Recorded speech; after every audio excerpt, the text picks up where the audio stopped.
Hello students, ये आपका part 15 video इस चैप्टर का। पार्ट 15 वीडियो में प्रश्नावली 6D पे और क्वेश्चन नंबर है 13।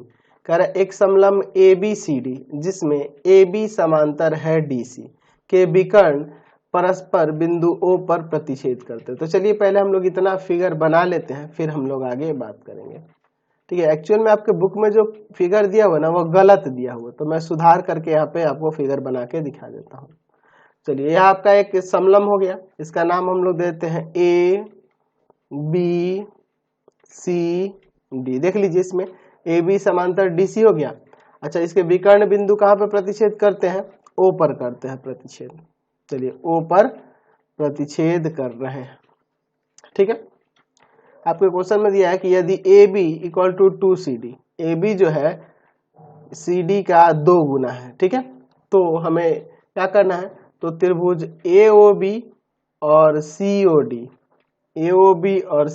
के क्षेत्रफल का अनुपात हमें ज्ञात करने के लिए कह रहा है। तो चलिए देखते हैं क्या दिया हुआ है। पहले प्रश्न में इसको लिख लेते हैं। दिया है ABCD एक समलंब चतुर्भुज है, समलंब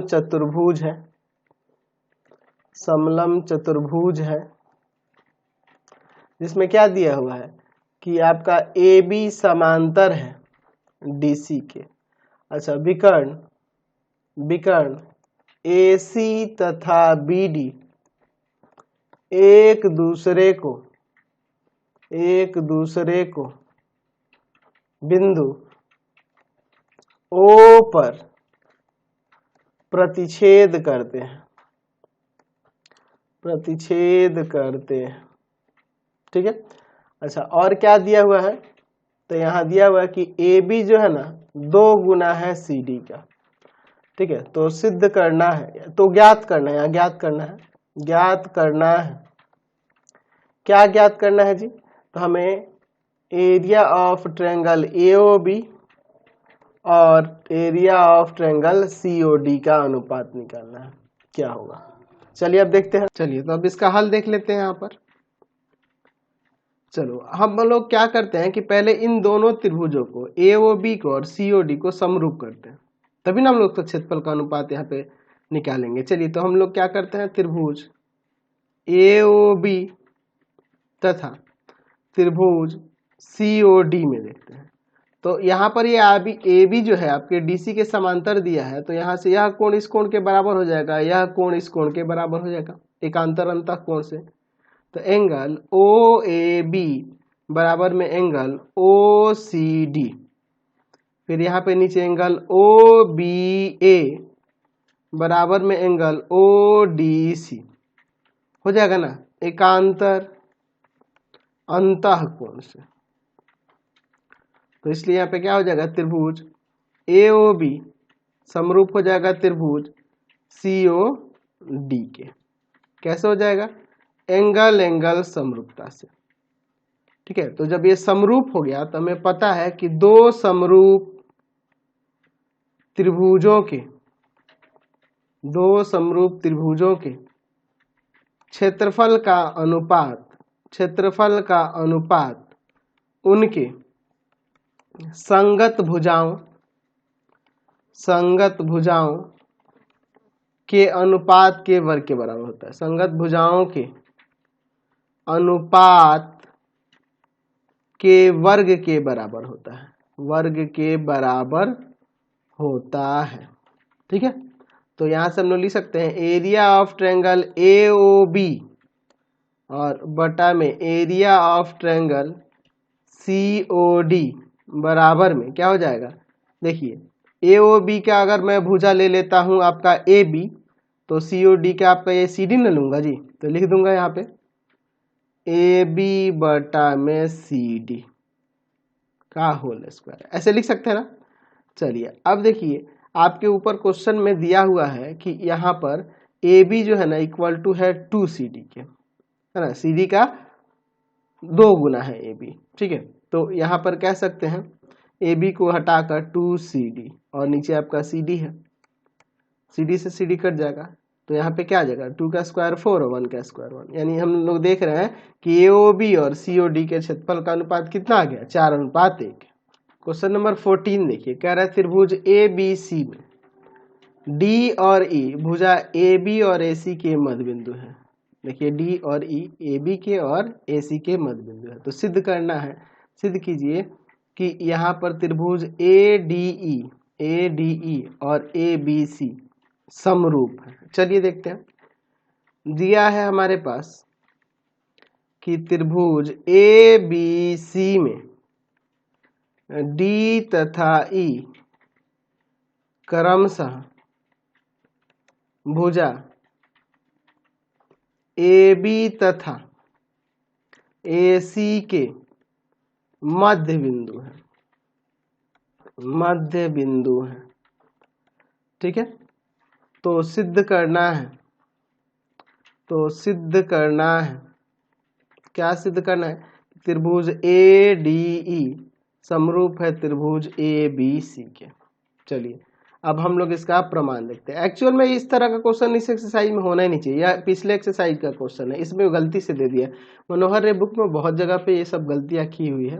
ठीक है ना, इसमें क्षेत्रफल पे आधारित देना चाहिए था ना जी, ये तो समरूपता के आधारित है, ये पिछले एक्सरसाइज का क्वेश्चन है। चलिए देखते हैं। हमारे पास कह रहा है क्वेश्चन में कि डी तथा ई जो है क्रमशः भुजा ए बी तथा ए सी के मध्य बिंदु है, मध्य बिंदु है। तो हम लोग जानते हैं कि ये और ये इसके मध्य बिंदु है, दो भुजाओं के, है ना, त्रिभुज के दो भुजाओं के मध्य बिंदुओं को मिलाने वाली जो रेखा होती है, यानी ये जो डी होगी वह क्या होगी? तीसरे भुजा के समांतर हो जाएगी, तीसरे भुजा के समांतर होगी ना, और यह लंबाई में इसकी आधी होती है। ये हम लोग कैसे पढ़े हुए हैं? तो ये हम लोग जानते हैं मध्य बिंदु प्रमेय से। ठीक है, मध्य बिंदु प्रमेय से ये हम लोग जानते हैं कि त्रिभुज के दो भुजाओं के मध्य बिंदुओं को मिलाने वाली रेखा तीसरे भुजा के समांतर और लंबाई में आधी होती है। ठीक है, चलिए तो ये इसके समांतर हो गया। अब चलते हैं दोनों त्रिभुज में, त्रिभुज ए डी ई तथा त्रिभुज ए बी सी में, इन दोनों को समरूप करके देखते हैं। तो समरूप करने के लिए दो चीजें बराबर होनी चाहिए, तो यह एंगल इस एंगल के बराबर और यह एंगल इस एंगल के बराबर हो जाएगा, संगत कोण के युग्म है ये। Angle A D E equal to angle A B C, ठीक है, और angle A E D equal to angle A C B, ये संगत कोण के युग्म है ना जी। तो यहाँ से दोनों त्रिभुज क्या हो जाएगा? समरूप हो जाएगा। तो यहाँ से लिख सकते हैं कि त्रिभुज ए डी ई समरूप हो जाएगा त्रिभुज ए बी सी के। कैसे? एंगल एंगल समरूपता से। समझ गए? चलिए अब आगे बढ़ते हैं नेक्स्ट क्वेश्चन पे। चलिए अगला क्वेश्चन देखते हैं 15 नंबर। कह रहा है दी गई आकृति में, देख लीजिए, एक ही आधार BC, एक ही आधार BC पर दो त्रिभुज ABC और यहाँ पर DBC, देख रहे हैं ना, स्थित है, बने हुए हैं। यदि AD BC को O पर प्रतिच्छेद करे, AD BC को रो पर प्रतिच्छेद करे, तो हमें क्या दर्शाना है? तो दर्शाइए कि एरिया ऑफ ट्रायंगल ABC और DBC के क्षेत्रफल का जो अनुपात होगा वह AO बटा में DO होगा। चलिए देखते हैं। पहले हमारे पास क्या क्वेश्चन में दिया हुआ है। हमारे पास दिया हुआ है कि आधार BC पर दो त्रिभुज ABC और DBC स्थित है। ठीक है, अच्छा, AD BC को O पर काटता है या प्रतिच्छेद करता है। तो सिद्ध करना है एरिया ऑफ ट्रायंगल ABC बटा में एरिया ऑफ ट्रायंगल DBC बराबर में AO बटा में DO। चलिए हम लोग इसमें थोड़ी सी रचना करने वाले हैं पहले, फिर हम लोग आगे क्वेश्चन में देखेंगे। रचना में मैं क्या करता हूँ, यहाँ पर A शीर्ष से यहाँ पर एक लंब खींच लेता हूँ, ठीक है, त्रिभुज ABC के अंदर, और यहाँ DBC के अंदर भी यहाँ पर एक लंब खींच लेता हूँ। ठीक है, इसको मैं डॉटेड कर दूंगा क्योंकि ये हमारी रचना है। चलिए हम लोग इसको डॉटेड कर देते हैं। ठीक है, यहाँ पर आपका इसका नाम कुछ देते हैं m और इसका नाम देते हैं n। चलिए, तो रचना में हमने क्या किया है, AM लंब BC तथा DN लंब BC खींचे, ये हम लोग काम किए हैं इतना। चलिए, अब इसके बाद हम लोग अब इसका प्रमाण देखते हैं। हम लोग पहला काम क्या होगा कि ये जो यहाँ से दो त्रिभुज बन रहे हैं ना, ये वाले, ये MO और ये आपका DNO, इन दोनों को समरूप करेंगे। तो इन दोनों को समरूप करेंगे तो हम लोग लेते हैं त्रिभुज AMO या AOM भी ले सकते हैं, AMO तथा त्रिभुज DNO में, इन दोनों त्रिभुजों में देखिए, यहाँ पे अगर हम AOM लेते तो यहाँ पे DON लेते, ऐसा कर सकते थे। तो एक तो 90-90 और यहाँ वाला कोण इस कोण के बराबर से अभिमुख कोण से नहीं हो जाएगा। तो चलिए लिखते हैं एंगल AMO बराबर में एंगल DNO, प्रत्येक 90। दूसरा हो जाएगा एंगल AOM इक्वल टू में एंगल DON, क्या हो जाएगा, शीर्षाभिमुख कोण से हो जाएगा ना जी, शीर्षाभिमुख कोण।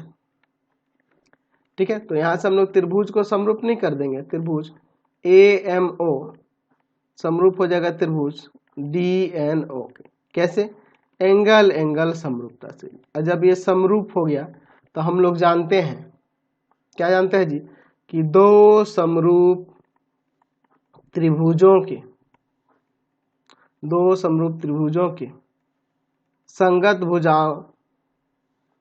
भुजाओं का अनुपात, संगत भुजाओं का अनुपात बराबर होता है, बराबर होता है, बराबर होता है, संगत भुजाओं का अनुपात बराबर होता है। तो यहाँ पर हम लोग लिख सकते हैं AM, तो इधर लिख देंगे बटा में आपका DN। ठीक है, बराबर, अगर हम लोग इसमें लिखते हैं आपका यह वाला लेते हैं AO, तो यहाँ पे अगर AO लेते हैं तो यहाँ पे हम लोग क्या ले लेंगे, DO, ये हो जाएगा ना जी, यहाँ AO लिए तो यहाँ पे आपका DO आ गया। चलिए अब इसको समीकरण 1 मान लेते हैं। हमें क्या करना है, हमें निकालना था एरिया ऑफ ट्रायंगल ABC तथा एरिया ऑफ ट्रायंगल DBC, इन्हीं दोनों के ना क्षेत्रफल का अनुपात निकालना है, ये साबित करके दिखाना है। ABC और DBC का क्षेत्रफल का अनुपात हमें AO बटा DO लाना था। चलिए, तो अब आगे देखते हैं।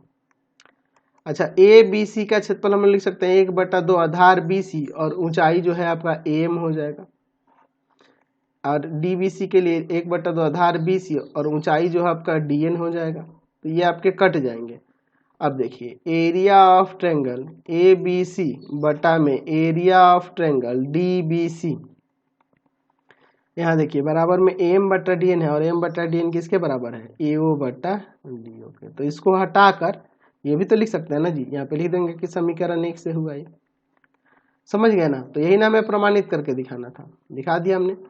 तो चलिए, ये एक्सरसाइज कंप्लीट हो गया। अगले वीडियो में हम लोग थ्योरम्स को देखेंगे, पाइथागोरस थ्योरम को। तो इस वीडियो को यहीं पे एंड करते हैं और नेक्स्ट वीडियो में आगे हम लोग बात करेंगे। तो आपको हमारे 3 चैनलों को सब्सक्राइब करना होगा। पहला है पाथ फाइंडर क्लासेस छपरा, दूसरा है आपका भारती भवन, भारती भवन रविकांत सर, और तीसरा चैनल है रविकांत सर के नाम से, रविकांत सर के नाम से। तीनों चैनल को सब्सक्राइब करेंगे। इससे रिलेटेड वीडियो के लिए सीधे डिस्क्रिप्शन में जाएंगे और इससे रिलेटेड नोट्स के लिए गूगल पे जाकर सर्च करेंगे www.ravikantsar.in, और यहाँ पर जाकर आप सभी क्लासेस के नोट्स और उनके PDF को डाउनलोड कर सकते हैं और पढ़ भी सकते हैं।